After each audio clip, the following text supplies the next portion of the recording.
was 17 when my sister disappeared. She was 9. And the last thing she said to me was, "Don't let them take me." I laughed. I thought she was playing. That laugh still haunts me. It was 11:43 p.m. Power was out, rain was loud. Mom was asleep. My sister, Amara, was on the floor beside me, drawing. She suddenly froze, not slowly, like someone hit pause. "Do you hear that?" She whispered. "Hear what?" She pointed at the window. I listened. Nothing, then.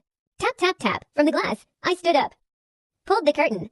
No one. I turned back. And Amara was gone. Just gone. No scream, no footsteps, no sound. Only her drawing on the floor. A stick figure holding another stick figure. One was crossed out. The police came. They asked questions, but they didn't care. Our area had missing kids all the time. Probably ran away. One officer said. She was 9. She slept with a teddy bear. My mom collapsed that night. She never really came back from that. She just existed. 6 years later, I was working in a phone repair shop. One random Thursday, a woman came in. Late 30s, quiet. Her phone was cracked. I took it, plugged it in, turned it on, and heard this: a voicemail, a child's voice, crying, begging. Please, please don't make me go inside again. My hands froze because I knew that voice. I had heard it every day of my childhood. It was my sister. I told myself I was crazy. Grief makes you imagine things. But then I saw the name on the voicemail. It said AM night recording. My sister's name was Amara. I played it again. She whispered, "Big sis." I'm tired. I dropped the phone. The woman stared at me. "What's wrong?" She asked. My voice cracked. "That voice. Where did you get it?" She frowned. "It's my daughter." I felt like the world tilted. "How old is she?" She hesitated. 9. I almost passed out. I asked to see a picture. She showed me. My legs gave out. The girl looked exactly like Amara, but thinner, scared, eyes too old for a child, same birthmark on her neck, same crook tooth. I whispered. "That's my sister." The woman laughed, a short, sharp laugh. "That's not funny." "I'm not joking." She stared at me, then whispered.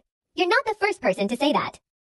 She told me everything. Her daughter came from a private adoption. No papers, no hospital, just a transaction. She thought she was saving a child, but the girl screamed every night, cried in her sleep, begged not to be locked in rooms, drew pictures of chains, and always whispered. They changed my name.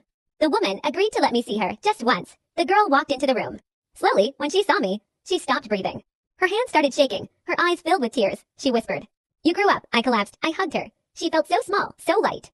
Like she had been starving 4 years. "They made me forget my name," she cried. "They said my old life was fake." I held her so tight I thought I'd break. I tried to scream, she whispered, but no one heard me. She told me what happened. They took her, kept her in rooms, trained her, renamed her.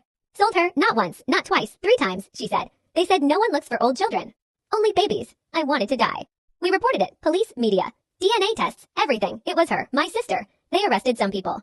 But not all, because the system was rotten. Some escaped. Some were lost, and then the threats started, phones ringing, silent calls, photos of us outside. Notes, you found one.